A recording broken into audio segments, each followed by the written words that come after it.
quais são esses jogadores que vão a campo amanhã, porque no fim de semana o Sampaoli poupou muitos deles no jogo contra o Corinthians em São Paulo. O que está pensando o Sampa para o jogo de amanhã, hein, Rezende?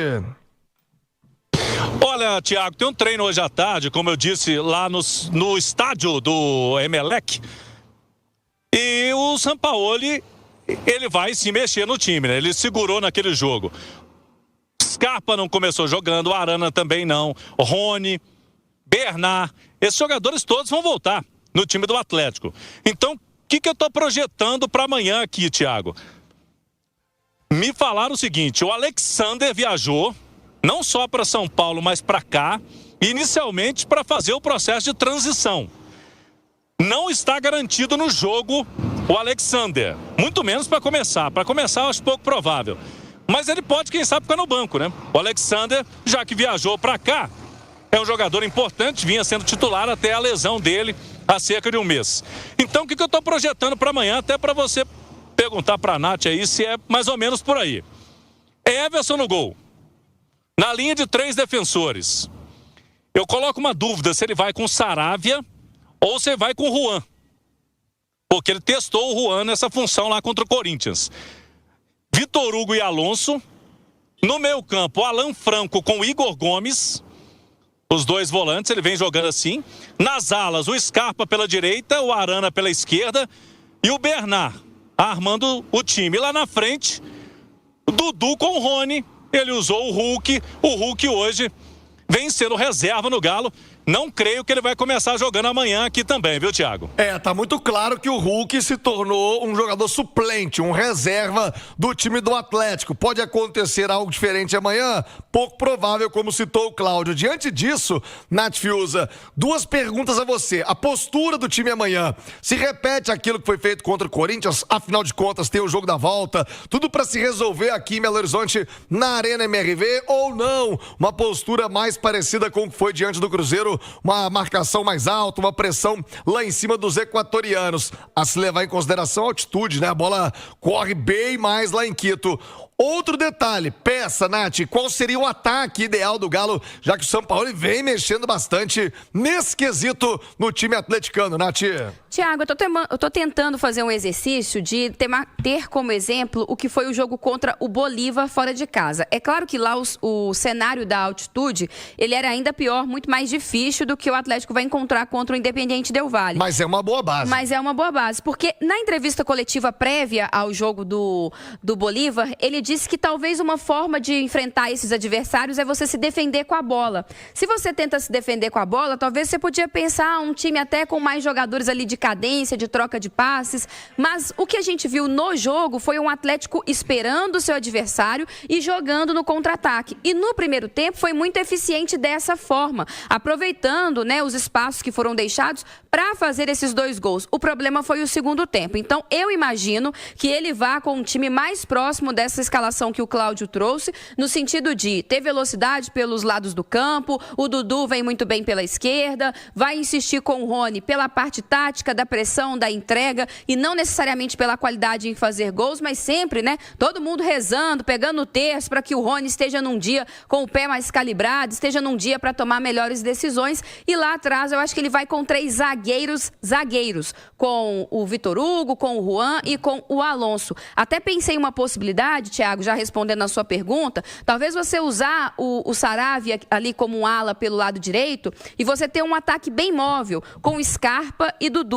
Mas aí talvez seja um ataque um pouco sem peso de finalização. O Rony erra muitos gols, mas tem mais a característica. Mas eu acho que ele vai, pelo menos no primeiro tempo, tentar jogar no contra-ataque. Mas o segundo tempo do jogo contra o Bolívar tem que ficar de lição no sentido de não sentar em cima do resultado e não querer ser apenas um time reativo. O Saravia foi utilizado aí como ala no jogo contra o Corinthians e na entrevista o São Paulo falou que não gostou muito não. Ele tirou o Saravia no intervalo, mesmo, não só pelo amarelo que ele tinha. Então ele tomou amarelo, mas ele falou que não foi só pelo amarelo, porque o time sofreu na marcação por ali. Então, por isso que eu tô nessa dúvida se o Saravia vai lá na linha de defesa, de ala, não sei se ele vai arriscar o Saravia. Mas são coisas pro Sampaoli decidir nesse treinamento de hoje, né, Thiago? O que o torcedor quer é que o Galo consiga uma vitória, volte a vencer fora de casa. Esse tem que ser o raciocínio do Atlético no momento. Não é salvar apenas a temporada 2025, onde o Atlético terá a oportunidade de ganhar um título internacional, um título que é importante. Caneco na prateleira é sempre importante. Conquistar título é sempre importante. Seja o campeonato estadual, seja a Copa do Brasil, seja a Libertadores, Brasileiro e também a Sul-Americana. É o título mais importante? Não. Mas é um título importante? Sim. Grandes equipes do futebol brasileiro ganharam a Sul-Americana e celebraram muito. Se o Atlético ganhar a Sul-Americana, que não cometa a insanidade de desvalorizar o título como fez com a Conmebol lá nos anos 90. Eu não vejo time nenhum do mundo desvalorizando suas conquistas. Que o Atlético não faça isso, porque é um título importante sim. Pegando somente as últimas 10 rodadas, pegando a turma que está lá com a água batendo no queixo, a turma está da seguinte pontuação, pegando os últimos 10 jogos. Nesse período, o Vitória e o Santos fizeram 10 pontos. O Fortaleza, o Bragantino, fizeram 9 pontos. O Sport fez 8 pontos. É o Sport, esse time mesmo aí, que todo mundo usa ele como fase bônus. Você lembra da fase bônus do Super Mario? Que era só para você pegar a moedinha? É assim que o Sport é tratado. E o Sport tem 8 pontos nos últimos 10 jogos. O Juventude tem 6. Sabe quem tem 6 também, só que uma campanha nos últimos 10 jogos, pior do que a do Juventude, e é o lanterna nesse momento? O Atlético. Então, torcedor atleticano, olhe para a tabela e tome cuidado. Atlético, olhe para a tabela e tenha preocupação com o que pode acontecer. Porque, mais um ano, o Atlético está olhando para a tabela de classificação do Campeonato Brasileiro e temendo pelo rebaixamento. Sim, temendo pelo rebaixamento. Quando eu trago aqui que o Atlético, nos últimos 10 jogos, marcou 6 pontos, eu estou olhando para o futuro. Porque, desse momento em diante, o Atlético tem ainda no Campeonato Brasileiro 10 jogos. E se ele fizer 6 pontos, como ele acumulou até aqui, nos 10 que ele teve, porque tem que lembrar que o Atlético tem um jogo a menos, que é o jogo contra o Fortaleza. Então, quando você olhar na tabela, ele vai fazer 2 jogos contra o Fortaleza ainda. Um em casa e o outro fora, lá jogando lá no Ceará, lá em Fortaleza. Então, entenda, torcedor. O Atlético tem 10 jogos para cumprir. Se ele mantiver essa média marotinha que ele está mantendo, ele fez 6 pontos. Mais 6 pontos, ele cai para a segunda divisão. Então, o alerta está mais que ligado. E lembrando, tem uma competição continental para disputar junto com essa reta final de Campeonato Brasileiro. Breno Galante, é com você. É difícil, né, Elton? Porque o torcedor do Atlético no sábado, ele amanhece com alegria de ver o Sub-17 com uma virada espetacular ali. Virada que eu falo é porque não é fácil você fazer 3-0, né? Uma virada em busca de um placar adverso, depois de um 4-1 fora de casa, e consegue um título nos pênaltis e ali, né, mostra, né, aquela essência do que o atleticano quer ver no time principal, de raça, de entrega, não desistir, até o último minuto buscar a vitória e a conquista. E aí quando eu vou à tarde lá para a Neoquímica Arena e aí me deparo com um jogo mais do mesmo, né? O Atlético foi o mais do mesmo que você mesmo disse aí em relação a todo o campeonato fora de casa. A última vitória do Atlético há 4 meses contra o Ceará, cara. É bem impressionante isso. E mais uma vez um ataque inoperante. Agora tem um detalhe, né? Que a gente, quando sai a escalação do Atlético, você olha para a escalação e fala assim, pô, mas quem vai criar nesse time? E o ataque desse time?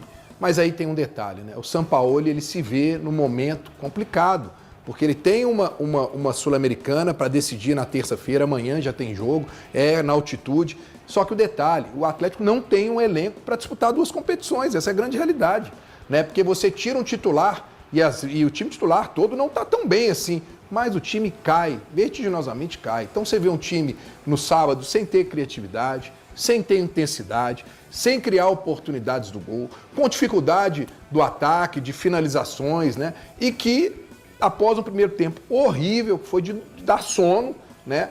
No começo do segundo tempo, toma um gol num chute de fora da área, que o Atlético tem uma dificuldade danada até de fazer isso, de chutar de fora da área, né? Então, é uma situação realmente delicada, mas o Sampaoli não tinha outra alternativa, porque aí ele não vai discutir com o departamento médico, né? Eu, quando entrevisto o Arana na zona mista, ele fala para mim, olha, eu falei, tá tendo essa programação, você ter sido poupado, ele fala, depois do jogo contra o Cruzeiro eu tive um desconforto. Eu senti um incômodo na minha perna, então isso foi um dos motivos pelo qual eu não comecei jogando. Não só eu, teve outros jogadores, ele não falou o nome, mas ele citou, teve outros que não estavam 100%. Então não é só a questão de se pensar no próximo, é a questão também física dos jogadores, né? E um detalhe, ele ainda entrou no segundo tempo. O Arana ainda entrou, a gente viu depois entrar Arana, entrar Scarpa, entrar Dudu, e a coisa não evoluiu. Por que o Hulk não entrou? É muito difícil, né? O Hulk passa por um momento que a gente vai dizer aqui, que realmente é muito delicado, o Hulk não está bem, né? O Biel é outro também que não está bem. Aliás, é difícil da gente poder juntar e falar alguém do ataque do Atlético que está bem. Mas eu concordo, Thiago. Eu dou a mão palmatória aqui. Eu acho que o Sampaoli... peço desculpa, Thiagão, o Sampaoli deveria, se ainda não está pensando nisso, né, fazer um trabalho voltado para o Hulk, como ele fez com o Vitor Hugo, como ele fez com o Bernard, jogadores que realmente criaram aí um desempenho muito melhor do que vinham apresentando quando estava com o Cuca e, de repente, recuperar. Porque não dá também para você virar e falar assim, olha, o Hulk não vai ser mais útil, o Hulk não vai dar a volta por cima. Cara, ele tem potencial. O Sampaoli mostrou que ele pode recuperar jogadores. A prioridade é o time, Breno, seria não oportunidade. o Hulk. Ele não está conseguindo treinar o time. É um outro problema. A prioridade tem que ser o time. Os torcedores,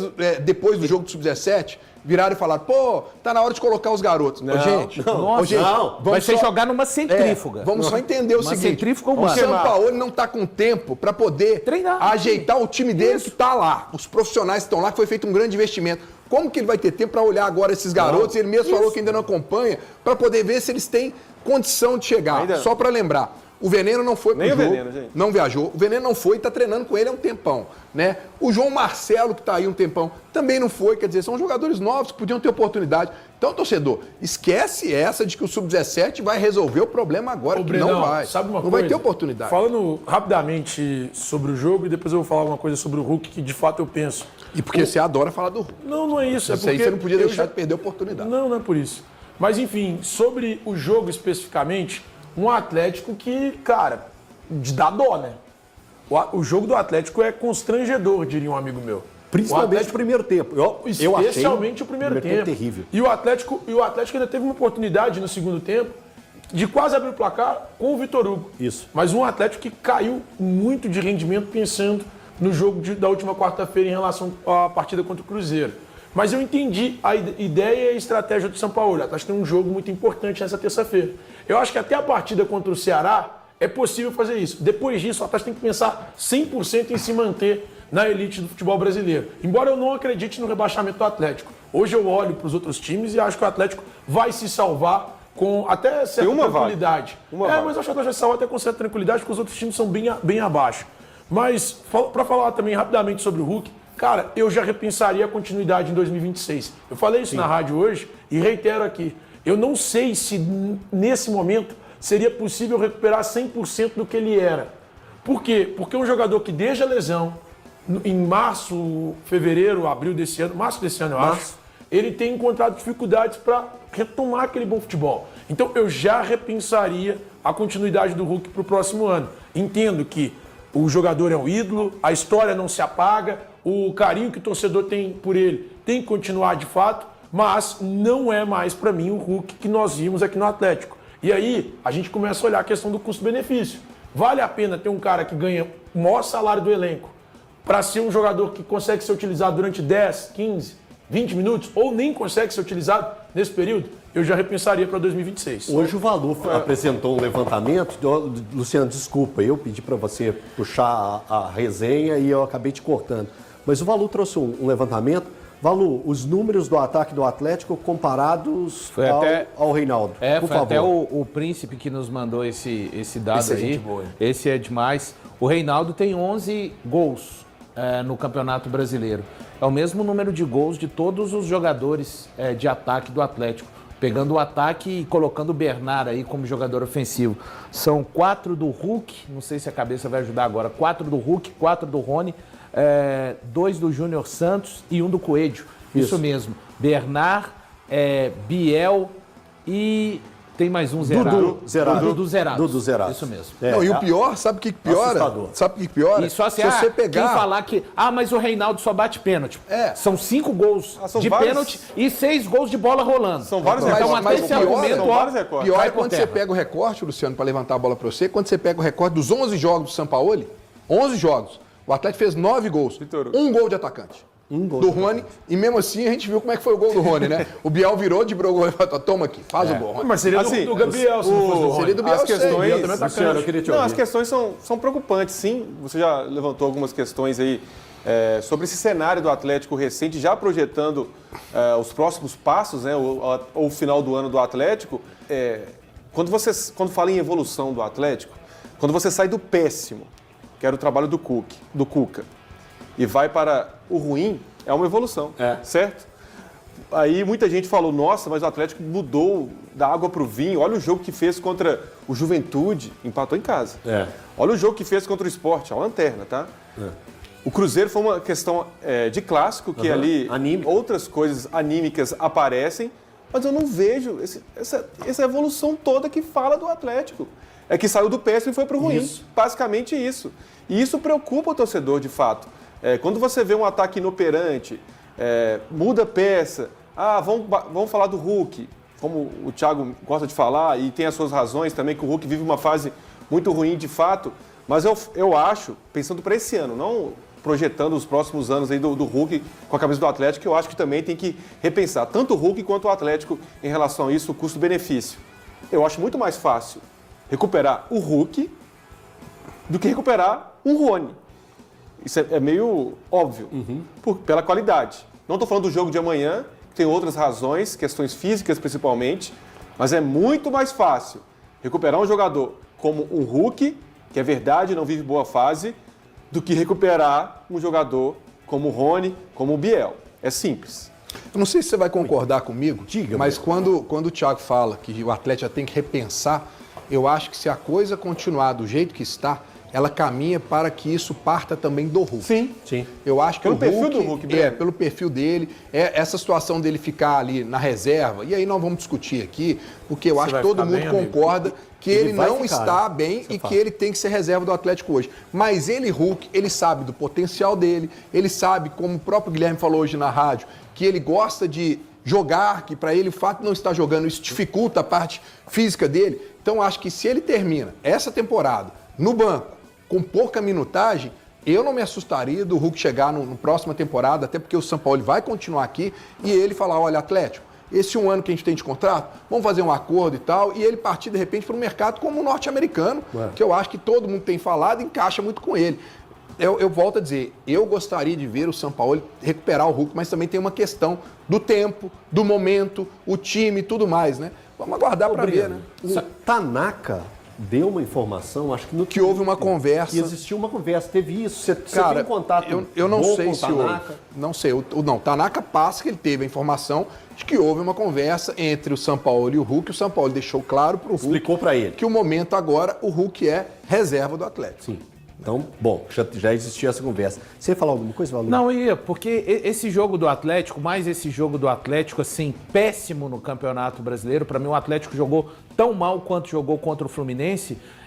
Eu tenho que lembrar aqui que é o 11º jogo do Sampaoli e que tem as suas responsabilidades à beira do campo. Mas este Atlético no Campeonato Brasileiro, e eu não consigo comprar o discurso de que a minha análise do que esse Atlético poderia ser antes do Campeonato Brasileiro, ela foi errada, porque eu não consigo crer com um time que tenha a folha de pagamento que o Atlético tenha, que essa campanha, o Atlético é isso aí mesmo. Eu não consigo, tá? Quando eu olho para esses jogadores, para o elenco, eu sei que no campo nunca o Atlético se tornou aquilo que poderia, mas o Atlético para mim não é olhar para a tabela. O Atlético não é pior do que o Mirassol, o Atlético não é pior do que vários clubes que estão à frente dele. Ceará, mas do que o Ceará, Vasco, assim, eu não consigo normalizar isso. E é importante dizer, tudo isso que acontece com o Atlético, mais uma vez na temporada, tem a imensa assinatura do departamento de futebol e dos proprietários do clube, tá? Porque foram análises. Quando o Biel vem, o Atlético não precisava do Biel. O Biel pode dar um retorno para o Atlético ainda esse ano, ser importante de repente na Sul-Americana ou em jogos restantes, ele tem contrato longo, mas quando o Biel vem, e que foi dito que era uma oportunidade de mercado, mas o que o Atlético precisava e gritava e urrava por 2 janelas, enquanto o Cuca ainda estava aqui, um volante. E aí o próprio Paulo Brax, diretor de futebol, né, que disse que o Alan Franco é um primeiro volante. Ô Brax, o Atlético então ontem estava com 2 primeiros volantes e nenhum deles é capaz de impedir um chute de fora da área do Michael. A gente vê na imagem mais uma vez, torcedor atleticano não deve aguentar mais, né? É o 80º gol que o Atlético leva na temporada, com alguém chutando de longa distância e sempre alguém, sabe, chegando, esticando a perna, aquela coisa de jogador quando tá longe, quando tá afastado. Então é realmente assim, mais um jogo péssimo do Atlético, por isso que eu falava para os amigos na sexta-feira, não consigo, fez uma partida muito boa contra o Cruzeiro, fez. Sua projeção para o Corinthians, não sei, prefiro esperar. Porque o Atlético, a temporada inteira, faz exatamente isso que ele fez. Desculpa te interromper. Não, sim, mas tem os reservas, sim. E isso aí, zero responsabilidade. É que o time principal hoje está em busca de um padrão. E ele surgiu outro dia, sabe? E é difícil saber quem é reserva e titular do Atlético hoje também, né? Não, já dá aí pra outra saber coisa, só acrescentando, tem uma decepção muito grande nesses jogadores que chegaram há pouco. O Reinier é uma decepção muito grande. Eu esperava muito... Não muito, mas esperava que o Reinier poderia acrescentar ao Atlético ali na armação ou como segundo homem de ataque. O Reinier não acrescenta nada. Fala massa, vamos fechar mais um vídeo do canal. Espero que as informações aí tenham sido relevantes para vocês, tá bom? Dá aquela moral pro canal, deixa o like aí, dá essa força aí pra gente aí. Valeu demais. Vou deixar só uma breve opinião sobre o jogo de amanhã. Bom, do Atlético eu só espero o mínimo. O mínimo tá ótimo, um empate. Fora de casa, vitória obrigatória em casa. Mas se sair com a vitória fora de casa, melhor ainda. E vocês, o que vocês acham? Deixa a opinião de vocês aí. Pra quem tá chegando agora, quem é visitante aí, tá? Eu deixo um convite, se inscreva no canal, cara, e ativa o sininho de notificações, tá bom? Seja muito bem-vindo. Eu vou ficando por aqui. Até a próxima. Valeu, massa.